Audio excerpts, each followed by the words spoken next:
Hello students, मैं Saurabh sir आप सभी का स्वागत करता हूं आपके अपने यूट्यूब चैनल आईटीआई एडोशाला में। जैसा कि मैंने आप सभी को बताया था कि बिहार आईटीआई इंस्ट्रक्टर से रिलेटेड जितने भी अपडेट होंगे वो मैं अपने चैनल के माध्यम से आप सभी को रेगुलर अपडेट करते रहूँगा। तो इसी के रिगार्डिंग में एक अपडेट आई है कि जो भी स्टूडेंट फॉर्म भर रहे थे अभी तक सिलेबस आपको इसके ऑफिशियल वेबसाइट पर अपडेट नहीं किया गया था, तो जो कि ये अब अपडेट कर दिया गया है। आप हर एक ट्रेड का जो भी वैकेंसी है उसके रिगार्डिंग में जो सिलेबस है आप उसको डाउनलोड कर सकते हैं। तो उसको डाउनलोड करने के लिए आपको इसके ऑफिशियल वेबसाइट पर विजिट करना पड़ेगा। सबसे पहले आप सभी को बता दें कि जितने भी ट्रेड है, जितनी भी वैकेंसी आई अलग अलग ट्रेडों की, उन सभी का ग्रुप वाइज आपको उसको अलग अलग कर दिया गया। तो ग्रुप वाइज सिलेबस आपको इसमें अपलोड किया गया है। तो सिलेबस देखने के बाद आपको पता चलेगा कि कितना पढ़ना है। जितने भी आपको डिप्लोमा डिग्री में सब्जेक्ट होते हैं सभी सब्जेक्ट को पूरा आपको इसमें डाल दिया गया है। तो सभी को जितने भी सिलेबस है, अगर आप सिलेबस देखेंगे तो कम से कम 40-50 पेज का तो आपको सिलेबस ही देखने को मिलेगा। तो कन्फ्यूज़ हो जाएंगे कि आप हम क्या पढ़े ना पढ़े। तो पहले सिलेबस देख लीजिए, उसके बाद हम डिटेल में डिस्कस करेंगे क्या पढ़ना पड़ेगा आपको, नहीं करना पड़ेगा। तो अब जैसे ही नीचे स्क्रॉल करेंगे जो ऑनलाइन अप्लाई वाला लिंक है उस पर क्लिक करेंगे। तो उस पर क्लिक करने के बाद आपको ये पेज ओपन हो जाएगा। इसमें नीचे स्क्रॉल करते जाएंगे, जो आपका वैकेंसी है वो आपका 38 नंबर से यहाँ से स्टार्ट है। जो बीटेक वाले की है वैकेंसी 38 से 39, ये सब आपका 52 तक वैकेंसी है। तो जैसे ही आप इसमें इधर साइड में स्क्रॉल करेंगे तो यहाँ पे जो 38 वैकेंसी है ये ट्रेड दिया गया है। ऑनलाइन फॉर्म स्टार्ट डेट, इन डेट, ठीक है, पेमेंट का डेट दिया है, रजिस्ट्रेशन का डेट दिया है। तो जो एडवर्टीजमेंट है आप यहाँ से डाउनलोड कर सकते हैं, अप्लाई यहाँ से करते हैं और सभी के सामने आपको सिलेबस दिया गया है। तो ये ग्रुप 1 है। ग्रुप 1 के अंतर्गत जितने भी ट्रेड हैं आपका मशीनिस्ट हो गए, आरएससी हो गया, ड्राफ्टमैन मैकेनिकल हो गया, फिटर, टर्नर, मशीनिस्ट, ग्राइंडर। तो इसका सिलेबस आप यहाँ से डाउनलोड कर सकते हैं। दूसरा जो ग्रुप है आपका मैकेनिक ट्रैक्टर का, उसका सिलेबस यहाँ है। तीसरा ग्रुप है मैकेनिक मोटर व्हीकल का, वो आप यहाँ से डाउनलोड कर सकते हैं। फोर्थ ग्रुप जो है आपका वेल्डर का, उसका सिलेबस यहाँ से डाउनलोड कर सकते हैं। प्लम्बर हो गए, फाउंड्री मैन, सभी का सिलेबस आपको दिया गया है। मतलब जो ट्रेड है उसके सामने आपका सिलेबस दिया गया है। तो आप सिलेबस डाउनलोड कर सकते हैं। जैसे हम क्लिक करेंगे इस पर तो आपको सिलेबस इस तरह का दिख जाएगा। तो ये जो सिलेबस है आपको अपने बीटेक में, पॉलिटेक्निक में जितने भी सिलेबस पढ़े थे, ठीक है, मैथ पढ़ा था, मैथ भी आपका, फिजिक्स भी है, केमिस्ट्री भी है, कम्युनिकेशन स्किल भी है, उसके साथ साथ आपकी ट्रेड से रिलेटेड जितने भी सब्जेक्ट है वो सभी है। तो ये आपको 1-2 महीने में पढ़ना है। पूरे 3 साल का, 4 साल का जो सिलेबस होता है उसको 2 महीने में कवर करना, क्योंकि जो एक्सपेक्टेड एग्ज़ाम का डेट है वो आपको नवंबर लास्ट, दिसंबर के फर्स्ट वीक में होना है। एग्ज़ाम आपका कंडक्ट करा लिया जाएगा। तो इतना सिलेबस आपको, क्योंकि जितने भी स्टूडेंट हैं टेक्निकल वाले हैं, या तो वो टेक्निकल की पूरी तैयारी कर रहे हैं या नॉन टेक की। जो टेक्निकल की तैयारी कर रहे हैं तो वो बस जो आपका इलेक्ट्रिकल, अगर किसी का ट्रेड है, मैकेनिकल ट्रेड है, तो मैकेनिकल के अंतर्गत जितने भी टॉपिक है, मान लीजिए अगर फ्लूइड मशीनरी है आपका, स्ट्रेंथ ऑफ मशीन है, थ्योरी ऑफ मशीन है, ऑटोमोबाइल हो गए आपके, उसके बाद आपका जो स्ट्रेंथ ऑफ मटेरियल के बाद थर्मोडायनेमिक्स आता है, उसके बाद जो भी सिलेबस है प्रोडक्शन इंजीनियरिंग हो गए, तो उनसे रिलेटेड जो भी क्वेश्चन है वही सब तैयारी में आपका टेक्निकल क्वेश्चन है। जो ये आपका फिजिक्स हो गया, केमिस्ट्री हो गया, कम्युनिकेशन, इसके लिए कोई नहीं पढ़ता है।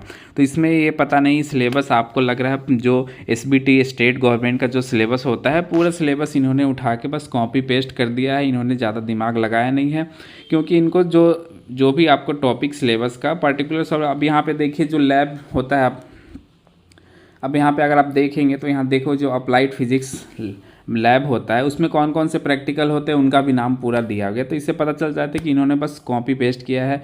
To measure length radius of a given cylinder, a test tube and a beaker using a vernier calliper and find the volume of each object. तो ये सब प्रैक्टिकल है जो हम लोग पॉलिटेक्निक में बच्चे करते हैं, जो बीटेक में करते हैं उनका अलग अलग है।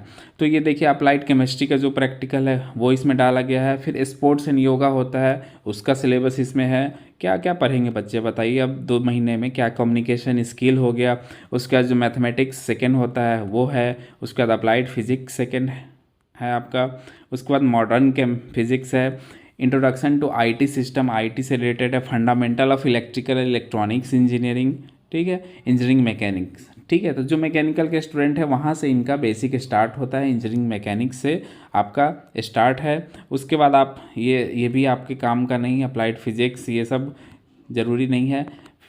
देखिए यहाँ मैकेनिक्स लैब का जो प्रैक्टिकल है वो भी दे दिया है, इन्वायरमेंटल साइंस है आपका, उसके बाद ये बेसिक मैकेनिकल इंजीनियरिंग, ये ठीक है आपका। यहाँ से आपका सभी सिलेबस मटेरियल साइंस इंजीनियरिंग हो गया, फ्लूइड मैकेनिक्स हो गया, फ्लूइड मशीनरी हो जाएगा आपका, थर्मल इंजीनियरिंग हो गया, रेफ्रिजरेशन एंड एयर कंडीशनिंग हो गए, उसके साथ साथ आपका मेजरमेंट एंड मेट्रोलॉजी हो गया, स्ट्रेंथ ऑफ मटेरियल हो गया, थर्मल इंजीनियरिंग हो गया।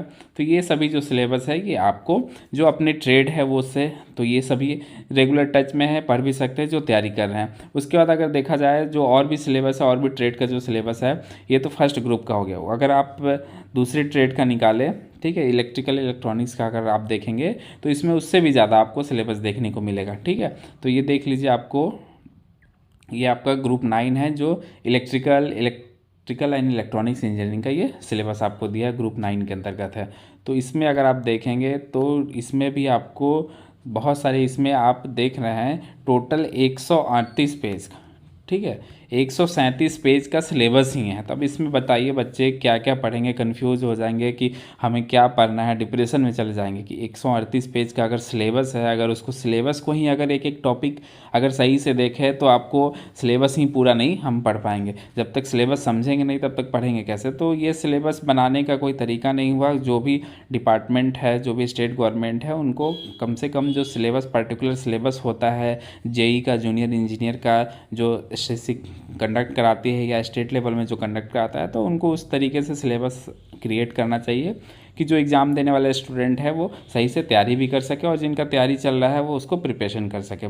तो अब जो हो गया है, अब जो सिलेबस है उसी के अकॉर्डिंग पढ़ना भी पड़ेगा। अब क्या कर सकते हैं, एग्ज़ाम भी आपका काफ़ी नज़दीक आने वाला है। इसका ऑफिशियल नोटिफिकेशन अभी नहीं आया है एग्ज़ाम का, लेकिन आप एग्ज़ाम समझिए कि दिसंबर में आपको कंडक्ट करा लिया ही जाएगा। किसी भी हालत में आपको एग्ज़ाम दिसंबर में हो जाएगा। तो जो भी ट्रेड से रिलेटेड है उन सभी ट्रेड के सामने आपका सिलेबस मेंशन किया गया है। अगर कोई इंजीनियरिंग ड्राइंग और वर्कशॉप कैलकुलेशन में अप्लाई कर रहा है तो वहाँ से इसका सिलेबस आप डाउनलोड कर सकते हैं। और सर्वेयर हो गया, आईटी हो गया, ड्राफ्टमैन सिविल हो गया, जो भी आपका ट्रेड है उस सभी का आप सिलेबस डाउनलोड कर सकते हैं। इंजीनियरिंग ड्राइंग का सिलेबस देखिए तो इसमें आपको क्या क्या मेंशन किया गया है। तो इसमें आपका डिप्लोमा इन इंजीनियरिंग, ठीक है, डिप्लोमा इन इंजीनियरिंग ही है आपका, वही है आपका जो और सभी ट्रेडों में जो मैकेनिकल से रिलेटेड है वही सिलेबस इसमें भी आपको दिया गया है। जितने भी ट्रेड है सभी का सिलेबस जनरेट कर दिया गया है, बीटीएससी की वेबसाइट पे आपको अवेलेबल है।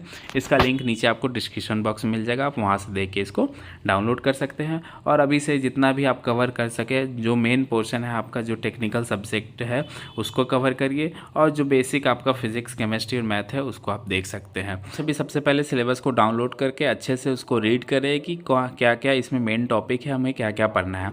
उसी टॉपिक को आप अच्छे से तैयारी करें कि ज़्यादा से ज़्यादा आपका जो क्वेश्चन है वो बन पाए और आपका सिलेक्शन हो पाए। तो जो बेसिक क्राइटेरिया है गवर्नमेंट का मिनिमम मार्क्स लाने का, अगर आप मिनिमम मार्क्स भी ले आते हैं तो आपका सिलेक्शन होने का चांसेस रहेगा, क्योंकि जो सीटीआई है और डिप्लोमा डिग्री में से कोई एक डिग्री उनके पास है, और एग्ज़ाम में अगर आप मिनिमम मार्क्स भी ले आते हैं तो आपको सिलेक्शन होने के चांसेस ज़्यादा रहेंगे। तो आशा करता हूँ कि आप लोग के लिए वीडियो हेल्पफुल रहेगा। अगर वीडियो पसंद आया तो वीडियो को लाइक करें, शेयर करें, और हमारे चैनल को ज़्यादा से ज़्यादा सब्सक्राइब करें। मिलते हैं अपने नेक्स्ट वीडियो में कुछ इसी तरह की नई अपडेट के साथ। तब तक के लिए धन्यवाद।